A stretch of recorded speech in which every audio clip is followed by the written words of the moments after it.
नमस्कार,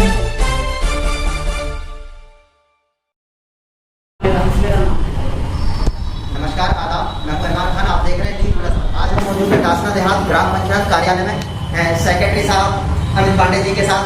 जो यहाँ पर चल रही है ग्राम पंचायत में मेंबरों को प्रखंड के साथ में लेकर बैठक चल रही है और यहाँ पर नए कार्यकाल के कार्य के शुभारंभ के लिए विशेष रूप से जो है यहाँ पर चर्चाएं हो रही है और दासना देहात में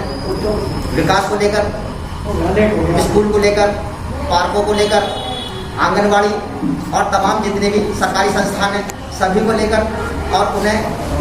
विकसित करने को लेकर यहाँ पर मेंबरों के साथ सेक्रेटरी साहब की चर्चाएं चल रही हैं। तो आइए जानेंगे सेक्रेटरी साहब से कि सेक्रेटरी साहब ने दासना देहात ग्राम पंचायत में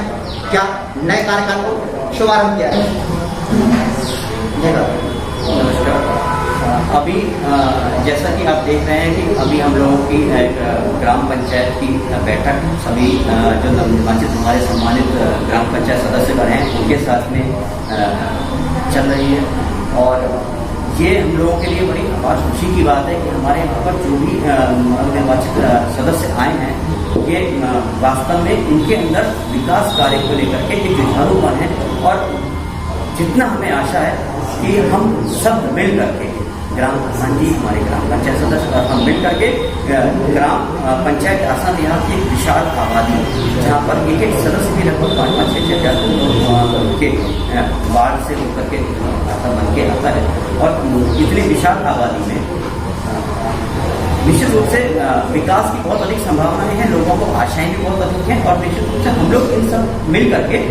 जो भी लोगों की जन अपेक्षाएं हैं, जो भी ग्राम पंचायत सदस्यगणों से, जो ग्राम प्रधान जी से लोगों की अपेक्षाएं हैं, आशाएं हैं, उस पर हम लोग खरा उतरेंगे। साथ ही जो शासन प्रशासन, जिला प्रशासन की मंशा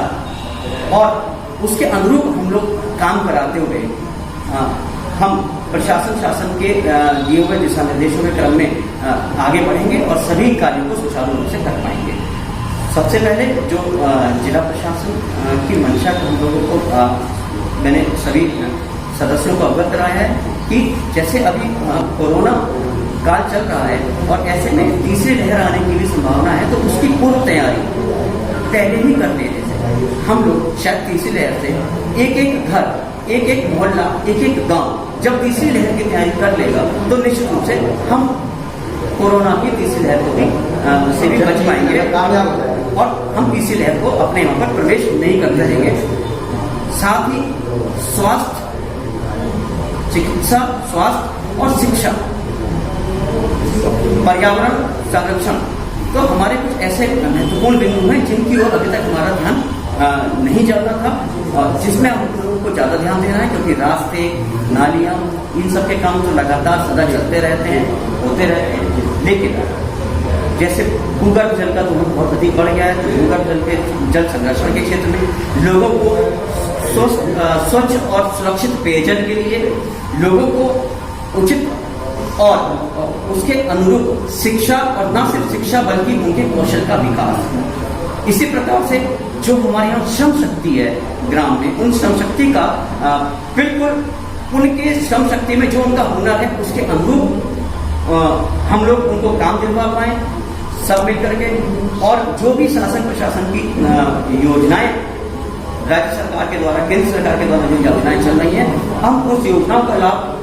पात्र व्यक्ति तक दिलवा पाए, उसके लिए हम लोग लगातार इस तरह की परिचर्चा और बैठक करते रहते हैं और उसी के क्रम में आज की ये बैठक हो रही है और हमें उम्मीद है कि न सिर्फ हम शिक्षा के, स्वास्थ्य के, पर्यावरण के,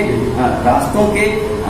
और जल निकासी, जल संरक्षण, हम सभी क्षेत्रों में उम्मीद करते हैं कि नवनिर्वाचित जो हमारी एक ग्राम पंचायत है, इसमें प्रधान जी हैं और ग्राम पंचायत सदस्य, हम मिल करके इसको आगे लेके जाएंगे और विकास की नई बिल्कुल इमारत देखेंगे। तो हमें यहाँ पर चांस मिलेगा, तो इसमें कहाँ तक सकते हैं?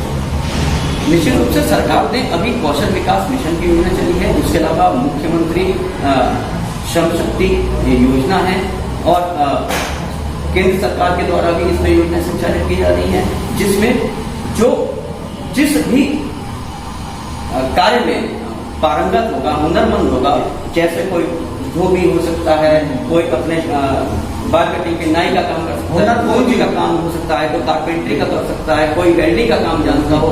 कोई पुताई का काम जानता हो, और इसी तरह से हमारे वहाँ भवन संनिर्माण से जुड़े हुए काम हो सकते हैं। कोई चिनाई का काम जानता है, कोई मिट्टी का, कोई फैब्रिकेशन का, कोई दरवाजा लगाने का, कोई इलेक्ट्रीशियन का। तो इस प्रकार से जिसके जो हुनर होंगे उसके हुनर को उसको विकसित कर देना और उसको आधुनिकता के साथ में जोड़ देने का